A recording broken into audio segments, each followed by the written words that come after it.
नमस्कार, आपके साथ मैं हूं सबीना तामंग देशमुख। नंबर 1 चैनल के नंबर 1 शो कच्चा चिट्ठा में आप सभी का स्वागत है। कच्चा चिट्ठा में आज बात रूस की तरफ से आई सबसे बड़ी वार्निंग की। व्लादिमीर पुतिन के सबसे खास माने जाने वाले रूस के पूर्व राष्ट्रपति दिमित्री मेदवेदेव ने बहुत डराने वाली बात कही। मेदवेदेव अभी रूस की राष्ट्रीय सुरक्षा परिषद के डिप्टी चीफ हैं। उन्होंने कहा कि पूरी दुनिया अब विश्व युद्ध के बेहद करीब पहुंच चुकी है। और यही नहीं, मेदवेदेव ने इससे भी खतरनाक बात परमाणु हमले को लेकर बताई है।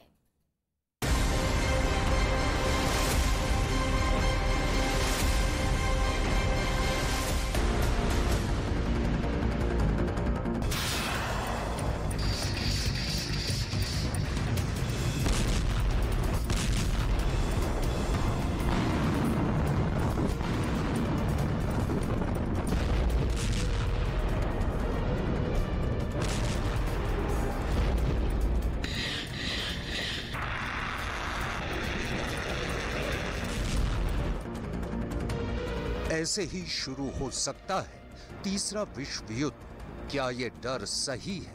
इस बात को कितनी गंभीरता से लेना चाहिए?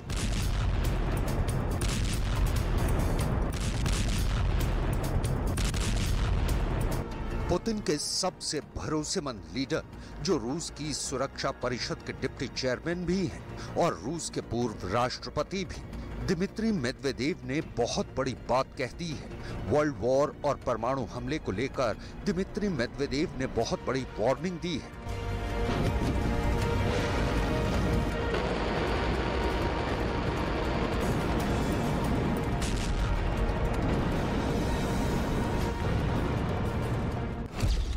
पुतिन के राइट हैंड माने जाने वाले दिमित्री मेदवेदेव ने कहा है कि दुनिया विश्व युद्ध की चौखट पर बैठी हुई है और अब परमाणु युद्ध का खतरा 7वें आसमान पर पहुंच चुका है। इसे रोकना बहुत जरूरी है। अब समझ लीजिए कि ये शब्द पुतिन के हैं और इसे पूरी दुनिया के सामने रखने वाले दिमित्री मेदवेदेव हैं।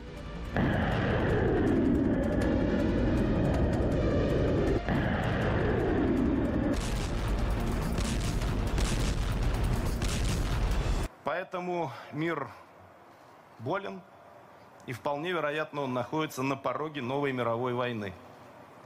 Является ли она неизбежной? Нет, не является. यूक्रेन के युद्ध ने दुनिया के लिए बहुत बुरे हालात पैदा कर दिए हैं। अमेरिका और रूस के बीच ऐसा टकराव शीत युद्ध के बाद पहली बार देखा गया है। रूस के हमले ऐसे हैं कि युद्ध यूक्रेन के आगे नेटो की सीमा में कब दाखिल हो जाएगा कोई नहीं जानता। वहीं बाइडेन ने फिनलैंड को नेटो में शामिल करके वर्ल्ड वॉर की चिंगारी में पेट्रोल डालने का काम किया है। ये बात रूस की तरफ से बार बार कही जा रही है। पुतिन इस वक्त बहुत ज्यादा आक्रामक है, जबकि बाइडेन बहुत ज्यादा कंफ्यूज है और यूक्रेन पर उनकी नीति पुतिन को और ज्यादा गुस्सा दिला रही है। परमाणु हमला जब होता है तो सब कुछ खत्म हो जाता है, ये बात पूरी दुनिया जानती है। लेकिन दिमित्री मेदवेदेव ने परमाणु हमले को समझाने के लिए जिन शब्दों का इस्तेमाल किया वो रूस के दुश्मनों को खौफ से भर देंगे, इसकी पूरी गारंटी है। एक बार फिर बताने की जरूरत है कि ये शब्द पुतिन के हैं और इसे पूरी दुनिया के सामने रखने वाले दिमित्री मेदवेदेव हैं। दिमित्री मेदवेदेव ने कहा है कि कैसा लगेगा जब आप ब्लास्ट के एपिसेंटर में हो और वहां का तापमान 5000 डिग्री हो। दिमित्री मेदवेदेव ने कहा है कि कैसा लगेगा जब ब्लास्ट की वेव आपसे टकराए, जब एक सेकंड में 350 मीटर की रफ्तार से शॉक वेव से सामना हो। दिमित्री मेदवेदेव ने कहा है कि उस हालात के बारे में सोचिए जब इंसान पर 3000 किलो का दबाव पड़ेगा। ये साफ साफ परमाणु हमले के हालात हैं जिसके बारे में रूस पूरे नेटो को आगाह कर रहा है।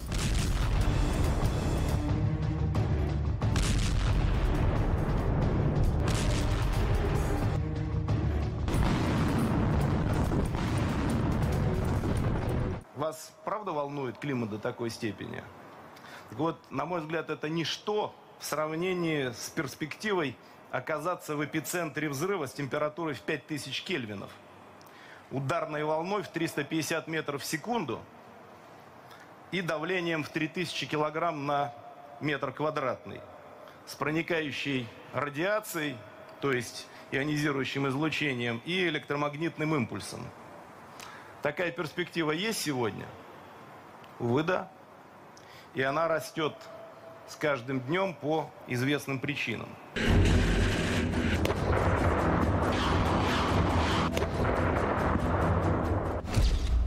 पुतिन यानी रूस की वार्निंग बहुत साफ है। बताया जा रहा है कि वर्ल्ड वॉर का कांटा अपनी सीमा को पार कर चुका है। इसमें यह भी बताया गया है कि परमाणु युद्ध का मीटर अब फटने की कगार पर पहुंच गया है, लेकिन अभी भी इसे रोका जा सकता है।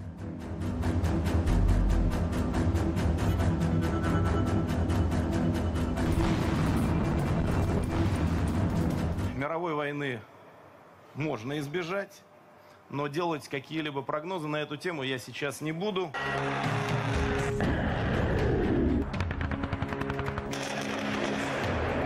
यूक्रेन का युद्ध जिस दौर से गुजर रहा है, वहां पुतिन के सामने पीछे हटने का कोई विकल्प नहीं है। ये ऐसे हालात हैं जब पुतिन कुछ भी कर गुजरने को तैयार है। वो यूक्रेन को घुटनों के बल बैठा हुआ देखना चाहते हैं। पुतिन की ख्वाहिश है कि न सिर्फ ज़ेलेंस्की उनके धमाकों के आगे सरेंडर कर दें, बल्कि नेटो भी रूस की ताकत को देखकर उनके बॉर्डर के करीब भी आने का ख्वाब न देखे। यही वजह है कि पुतिन ने अब यूक्रेन की जमीन पर अपनी बहुत ही खतरनाक वॉर मशीन उतार दी है।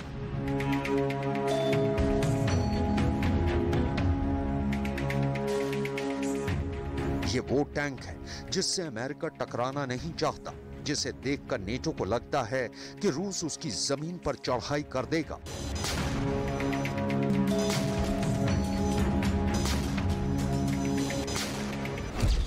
ये है पुतिन का बहुत ही खतरनाक और आधुनिक टैंक T-14 आर्माटा।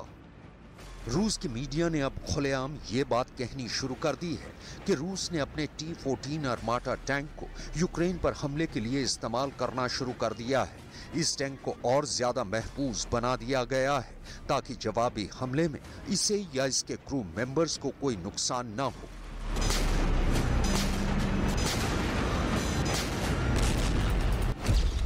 ये है पुतिन का सबसे तगड़ा टैंक T-14 आर्माटा, जो खास बर्फ और आर्कटिक जैसे इलाकों के लिए तैयार किया गया है।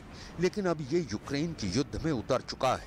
T-14 को रूस की सेना में गेम चेंजर टैंक कहा जाता है।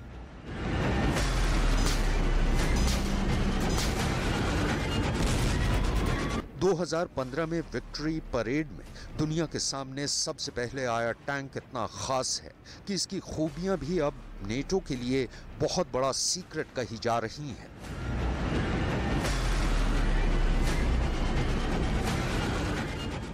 हुर्रा!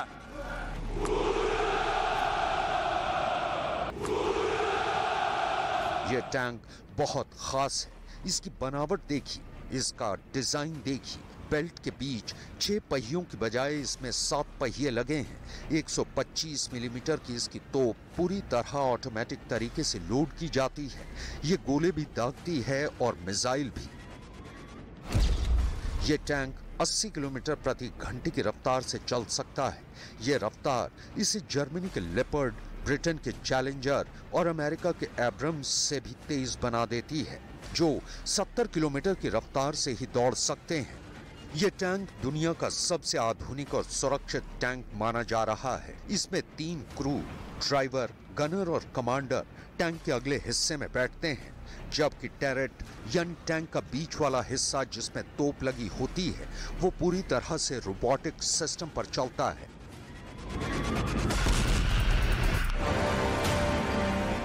हर साल जब भी पुतिन 9 मई को अपने हथियार रेड स्क्वायर पर दुनिया को दिखाते हैं, तब लंदन से वॉशिंगटन डीसी तक सबकी नजर आर्माटा सिस्टम पर होती है, यानी T-14 टैंक से लेकर आर्मी की वो तमाम आधुनिक बख्तरबंद गाड़ियां जो आर्माटा सिस्टम के तहत आती हैं। रूस की टैंक शक्ति पूरी दुनिया में मशहूर है। रूस के पास यूक्रेन युद्ध से पहले 12,000 से ज्यादा टैंक थे, लेकिन अब यूक्रेन का दावा है कि उसने युद्ध में रूस के करीब 3700 टैंक तबाह कर दिए हैं। पुतिन की टैंक वाली पावर इस वक्त यूक्रेन में लगातार ऑपरेशन कर रही है। यूक्रेन में इस वक्त रूस 3 तरह के टैंक इस्तेमाल कर रहा है। जिनमें T-90 है, T-72 है और T-80 भी है। उन्हीं पर ऐसे हमले सबसे ज्यादा हुए हैं और इनमें से सबसे ज्यादा बुरा हाल पुराने T-72 का हुआ है। लेकिन अब यूक्रेन के एंटी मिसाइलों से बचने के लिए पुतिन ने T-14 को उतार दिया है। इसमें लगा है एक्टिव प्रोटेक्शन सिस्टम जो इसे एंटी टैंक मिसाइल से बचाता है। दुश्मन चाहे जेवलिन फायर करे या फिर एनलॉक, जिन मिसाइलों ने यूक्रेन में सबसे ज्यादा रूस की टैंक पावर को नुकसान पहुंचाया है, उन्हें नाकाम साबित करने के लिए T-14 की टेक्नोलॉजी अमेरिका और नेटो के लिए रहस्य बनी हुई है। इसलिए अगर इस टैंक का सामना जर्मनी के लेपर्ड से हुआ या फिर ब्रिटेन के चैलेंजर से हुआ या फिर अमेरिका के एब्रम्स से हुआ, तो पुतिन का T-14 उनको पहली फुर्सत में ढेर कर देगा। ये नेटो का सबसे बड़ा डर बना हुआ है। यही वजह है कि ब्रिटेन जैसे देशों की खुफिया एजेंसियों ने इस टैंक को लेकर बहुत सी गलतफहमी फैलाने की कोशिश की है, जबकि पुतिन बहुत अच्छी तरह जानते हैं कि उन्हें कौन सा हथियार कहां और कब उतारना है। डॉनबास में टैंक युद्ध वाली रणनीति को मजबूत करने के लिए ही पुतिन ने अपने स्पेशल ऑपरेशन की कमांड एक ऐसे जनरल को सौंपी है जो टैंक कमांडर रहे हैं। यह बात तय है कि यूक्रेन में दुनिया का सबसे खतरनाक टैंक युद्ध होने जा रहा है। यहां लड़ाई ऐसी होगी कि पूरी दुनिया देखती रह जाएगी। इस वक्त यूक्रेन के रिजल्ट को 3 फ्रंट के नजर से देखना जरूरी है। पुतिन खेरसोन हार चुके हैं, लेकिन इसके बाद पुतिन सोलेदार और बखमूत जीत चुके हैं। अब पुतिन को पूरा डॉनबास बचाने के साथ साथ पश्चिमी यूक्रेन पर भी चढ़ाई करनी है। यही पुतिन का फैसला है, यही पुतिन का इरादा है और यही पुतिन ने ठान लिया है। पुतिन की रणनीति में T-14 आर्माटा टैंक बहुत बड़ा हथियार बनने जा रहा है। यह टैंक ही वो मशीन है जो अब यूक्रेन के युद्ध का फैसला करेगी। इसलिए पुतिन ने अपने top tank commander Valery Gerasimov को कमान 2023 की शुरुआत में ही सौंप दी। Valery Gerasimov armed corps officer हैं। वो टैंक युद्ध के बहुत बड़े और खतरनाक खिलाड़ी माने जाते हैं। अब ये जर्नल वलेरी गेरासिमोव पर है कि वो T-14 का कैसे इस्तेमाल करते हैं।